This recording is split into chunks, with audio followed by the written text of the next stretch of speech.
Hello dear student, welcome to online class subject geography. हाँ तो बच्चों, हमारी 11वीं क्लास की जो ज्योग्राफी का भाग चल रहा है, दूसरा भाग भारत भौतिक पर्यावरण, उसके बारे में बात कर रहे थे। उसका हमारा 5वां चैप्टर चल रहा था, प्राकृतिक वनस्पति, और उसी के बारे में हम बात करेंगे। हमने कल यहाँ पर छोड़ा था वन और जीवन, इस पर छोड़ा था। किस तरीके से ये वन जो हैं वो हमारे जीवन के कैसे अंग हैं और वनों से हमारा किस प्रकार से जीवन है, तो हम इसके बारे में बात करेंगे आज। देखिए चलते हैं बच्चों आगे।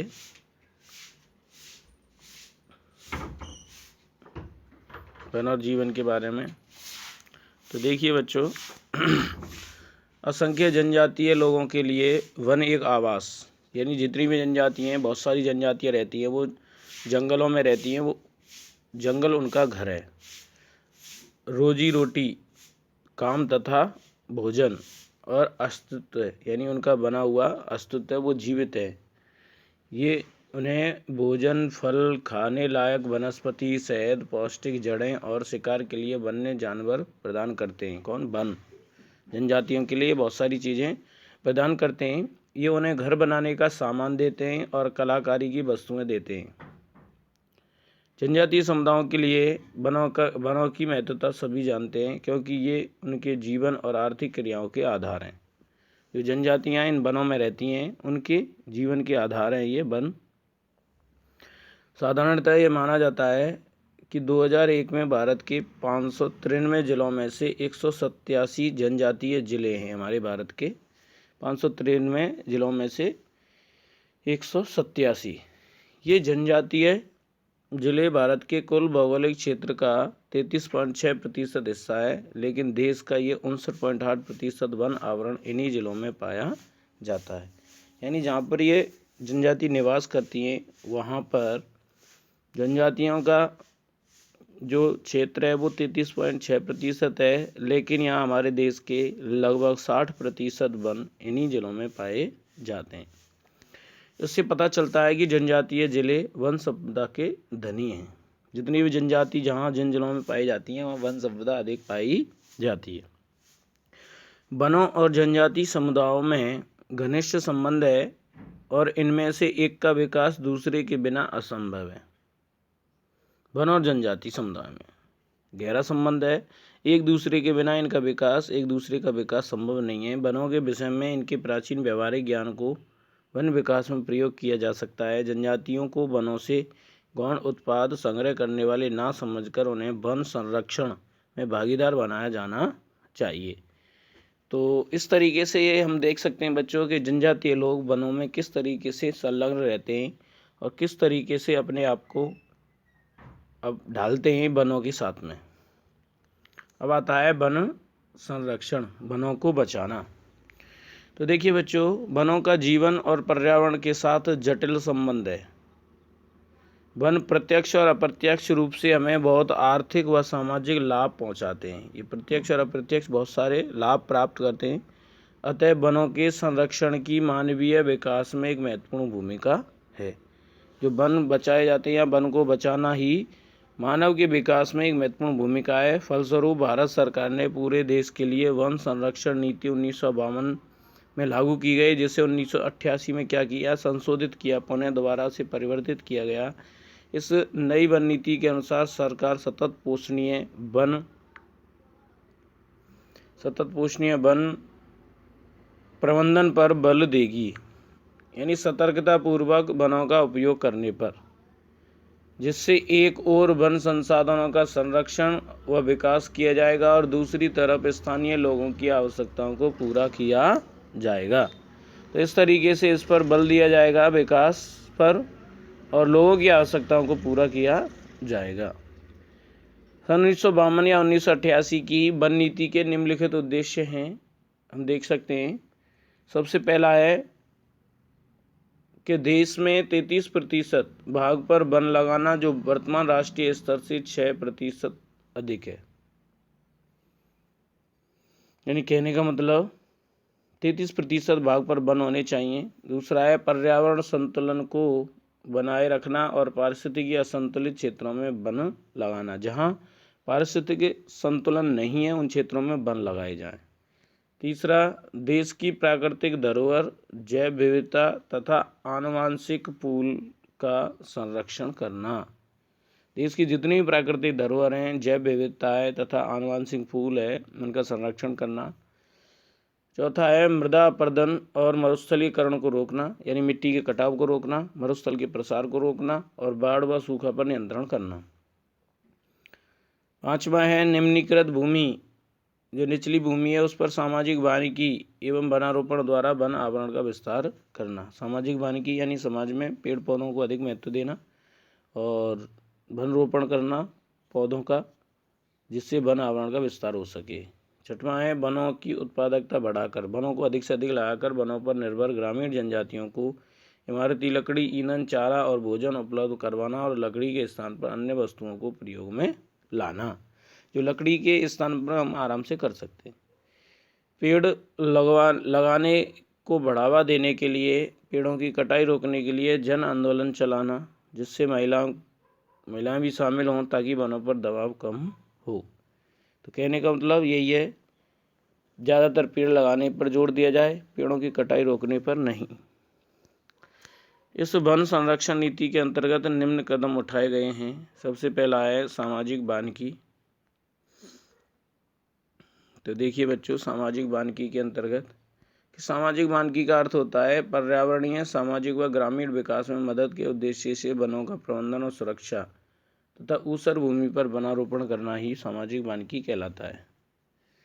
ग्रामीण विकास में मदद के उद्देश्य से वनों का प्रबंधन करना, अधिक से अधिक ग्रामीण एरियाओं में वनों को लगाना या वनों का प्रबंधन करना और उनकी सुरक्षा करना, और जो ऊसर भूमि है उन पर वृक्षारोपण करना। राष्ट्रीय कृषि आयोग 1976 से 79 ने सामाजिक वानिकी को 3 वर्गों में बांटा है: शहरी वानिकी, ग्रामीण वानिकी और फार्म वानिकी। तो देखते हैं सबसे पहले शहरी वानिकी में शहरों और उनके इर्द गिर्द निजी और सार्वजनिक भूमि जैसे कि हरित पट्टी, पार्क, सड़कों के साथ जगह, औद्योगिक व व्यापारिक स्थलों पर वृक्ष लगाना और उनका प्रबंध शहरी वानिकी के अंतर्गत आता है। जो शहरों में खाली जगह पड़ी होती हैं उन पर ज़्यादा से ज़्यादा पेड़ या हरित पट्टी विकसित की जाए। दूसरा है ग्रामीण वानिकी में कृषि वानिकी और समुदाय कृषि वानिकी को बढ़ावा दिया जाता है। कृषि के साथ साथ खेतों के चारों ओर पेड़ लगाने चाहिए, जिससे क्या है ग्रामीण वानिकी सुदृढ़ हो, मजबूत हो और पेड़ों का विकास हो। कृषि वानिकी का अर्थ होता है कृषि योग्य एवं बंजर भूमि पर पेड़ और फसलें एक साथ लगाना, जिसका अभिप्राय है कि वानिकी और खेती एक साथ करना, जिससे खाद्यान्न भी हो सके और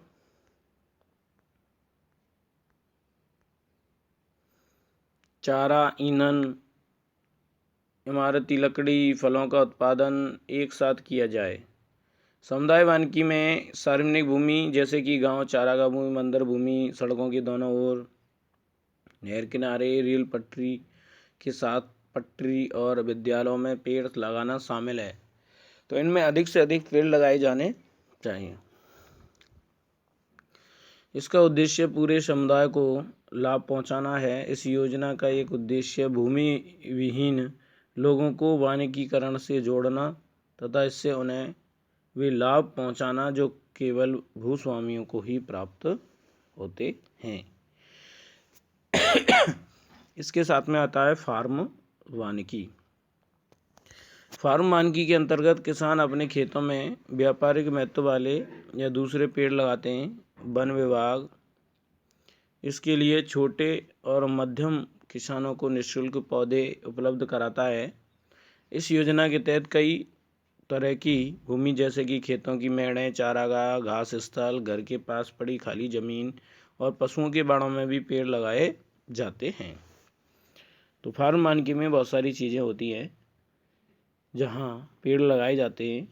वन विभाग के द्वारा छोटे छोटे या मध्यम किसानों को निःशुल्क पौधे उपलब्ध कराए जाते हैं ताकि किसान अपने घर, खेतों पर,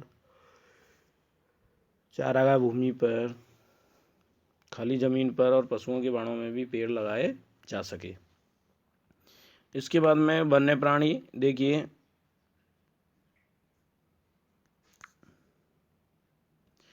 आपने चिड़ियाघर में पिंजरों में जंतु और पक्षी दोनों देखे होंगे। भारत में वन्य प्राणी एक महान प्राकृतिक धरोहर है जो वनों में पाए जाने वाले प्राणी हैं।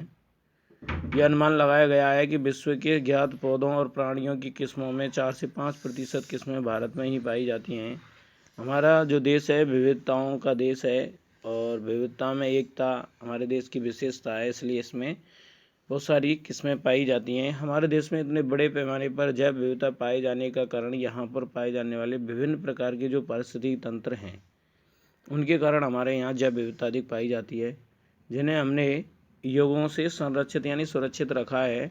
समय के साथ पारिस्थितिकी तंत्रों के आवास मानव क्रियाओं द्वारा प्रभावित हुए हैं। जितने भी पारिस्थितिकी तंत्र हैं, प्रकृति और पेड़ पौधे और जीव जंतुओं के जो आवास हैं वो मानव की क्रियाओं द्वारा क्या हुए हैं, प्रभावित हुए हैं। परिणाम स्वरूप जैव प्रजातियों की संख्या काफ़ी कम हो गई है, यानी जितनी भी जीव जंतुओं की जातियाँ हैं, प्रजातियाँ हैं, वो कम हो गई हैं और कुछ जैव प्रजातियाँ तो लुप्त होने के कगार पर हैं। वन्य प्राणियों की संख्या कम होने के मुख्य कारण निम्न प्रकार क्यों हो रहे हैं। ये वन्य प्राणी जो वन्य जीव हैं रहते हैं वनों में, वो कम क्यों हो रहे हैं, उसके कारण देखिए। सबसे पहला कारण है कि औद्योगिकी यानी उद्योगों का विकास और तकनीकी विकास के कारण वनों के दोहन की गति तेज हुई है, यानी वनों के काटा जा रहा, अंधाधुंध पेड़ काटे जा रहे हैं। दूसरा है खेती, मानवीय बस्ती, मानव रहने के लिए निवास, सड़कें, खदानों, जलाशयों इत्यादि के लिए जमीन से वनों को क्या कर दिया है, साफ कर दिया गया है, यानी खेत बना लिए गए ज़्यादातर वन।